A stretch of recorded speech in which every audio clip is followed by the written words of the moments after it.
ദുബായിൽ നാളെയും കനത്ത മഴ തുടരുമെന്നാണ് മുന്നറിയിപ്പ്. ദുബായിൽ ഗ്ലോബൽ വില്ലേജ് അടക്കമുള്ള പാർക്കുകളും ബീച്ചുകളും താൽക്കാലികമായി അടച്ചു. ഏതു സാഹചര്യവും നേരിടാൻ രാജ്യം പൂർണ്ണ സജ്ജമാണെന്ന് ആഭ്യന്തര മന്ത്രാലയം അറിയിച്ചു.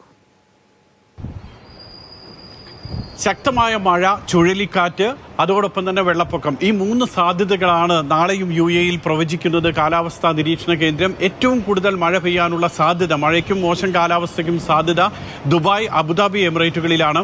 ഇന്ന് ഏറ്റവും കൂടുതൽ മഴ പെയ്തതും അതോടൊപ്പം തന്നെ വെള്ളപ്പൊക്കമുണ്ടായതും ചുഴലിക്കാറ്റ് വീശിയതും റാസൽ ഖൈമയിലും ഫുജൈറയിലുമായിരുന്നു. നാളെ ഇതിന്റെ തുടർച്ച ഈ 2 എമിറേറ്റുകളിൽ ദുബായിലും അബുദാബിയിലും ഉണ്ടാകും. സെക്കൻഡ് വേവ് എന്നാണ് കാലാവസ്ഥാ നിരീക്ഷണ കേന്ദ്രം ഇതിനെ വിശേഷിപ്പിക്കുന്നത്.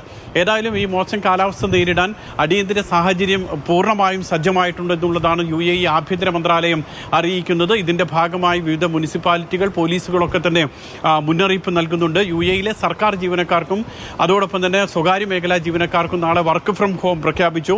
അനാവശ്യമായ ആളുകൾ പുറത്തിറങ്ങരുത് എന്നുള്ള നിർദ്ദേശമുണ്ട്. അതോടൊപ്പം തന്നെയാണ് ഗ്ലോബൽ വില്ലേജ് അടക്കമുള്ള എല്ലാ പാർക്കുകളും അടച്ചതായി ദുബായ് അറിയിക്കുന്നു.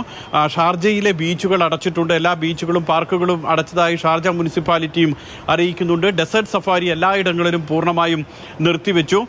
മറ്റൊന്ന്, യാത്രക്കാർക്ക് വിവിധ വിമാനത്താവളങ്ങൾ, ദുബായ്, അബുദാബി, ഷാർജ അന്താരാഷ്ട്ര വിമാനത്താവളത്തിലെ എല്ലാ വിമാന കമ്പനികളും മുന്നറിയിപ്പ് നൽകുന്നുണ്ട്. കൃത്യമായിട്ടുള്ള ഓൺലൈൻ അപ്ഡേഷനുകൾ പരിശോധിക്കണമെന്നുള്ളതാണ് ആ മുന്നറിയിപ്പ്.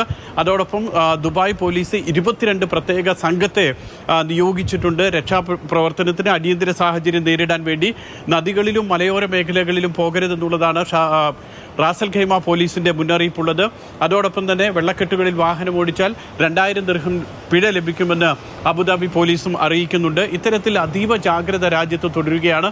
നാളെ വൈകുന്നേരം വരെ മോശം കാലാവസ്ഥ തുടരുമെന്നാണ് പ്രവചനം. ദുബായിൽ നിന്നും മുഷീർ കൊടിയിലിനൊപ്പം സുരേഷ് വെളിമുറ്റം, മാതൃഭൂമി ന്യൂസ്.